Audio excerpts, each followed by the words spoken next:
this right here, you bunch of prima donna ballerina mother.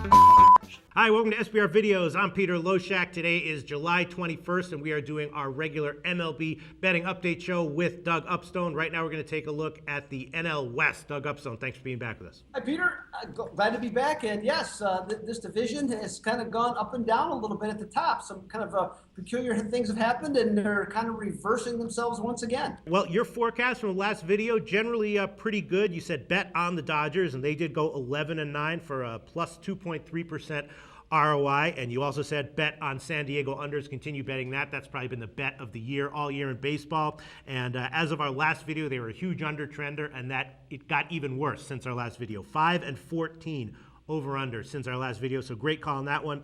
You also said fade Arizona at home, and they only had 6 home games. They went 5-1 plus 54% ROI, but they also had 1 home series against the Cubs, so that we can take that with a grain of salt. NL West, let's just start with San Diego unders. I mean, it's kind of a no-brainer, but you know, if the no-brainer is cashing, do we continue with it? You don't argue about when something is going that direction. This team is still, you know, I think they went crazy this weekend, Peter, and they scored 12 runs in their series against the Mets, but they still are under 3 runs per game on the season.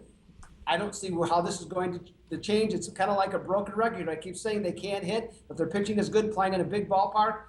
It's just, you know, it's just more of the same. Just, you know, take the money and run. 30-64 over under on the year. That's an unbelievable percentage. And then Colorado, of course, has been one of the absolute worst teams in baseball for a while now. Since our last video, they have a negative ROI of almost 50%. Does that continue? I'm not exactly sure. What do you think, Doug?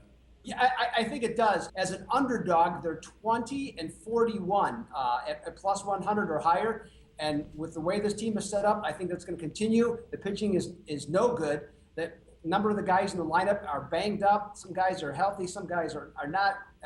Manager Walt Weiss is having to use a pencil to fill out his lineup card because he never know who's going to be available. I think this team continues to be play against material, and I would say go that direction as well. Okay, they are the second worst team in the baseball money standings, almost minus 17% ROI on the year. And then let's talk about San Francisco for a second, because of course we discussed before how they were absolutely tanking after being the most profitable team in baseball for a while in the first half. Since our last video, they have a negative ROI of 22%, but they started out the second half starting to win, hit a lot better. They're getting healthier on offense. And I'm thinking that maybe we see a turnaround from San Francisco in the next few weeks. Not exactly sure about that, though. What do you think, Doug? I wouldn't make it a big play, but you can see they're coming around. They've won 3 of their last 4 series. As you mentioned, the offense has picked up. The pitching, generally speaking, is getting better. And more importantly, the bullpen stability has been there. So I think those are all positive traits.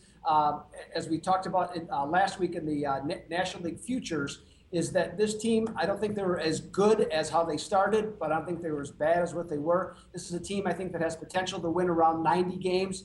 I wouldn't say they're a play on or play against. I just think that they're going to improve from where they were at that period. All right, so let's just get to the forecast for our next video. Start with San Diego unders, no brainer. We're including that. Without a doubt. All right. And then, so I guess you want to include fade Colorado? Colorado, I would continue to play against them. And the other one that I would look at, I guess I'm going to go, okay, I'll go out on a limb and I'll make this an official play. Okay.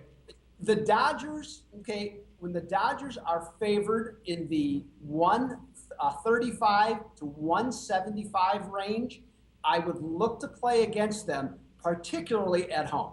That's what I would look for. This team, you know, Kershaw is going to be 200 plus, okay, minus 200 plus, so that's going to be out. This team is just asleep at the wheel more often than not. When you watch them play, even when listening to their announcers the other day, one of the Rick Monday, who does the radio broadcast, had mentioned and suggested that the team ought to be made aware of the second half of the season had started in their second game after the break.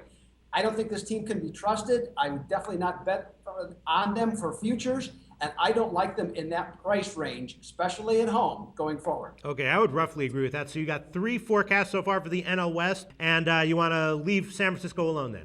Yeah, I do. I need more stability from them to say that they, you know, particularly make them a play-on team. All right, Doug, we got the official forecast for the NL West. We'll check back in with you in 3 weeks to see how all this turns out. Thanks so much.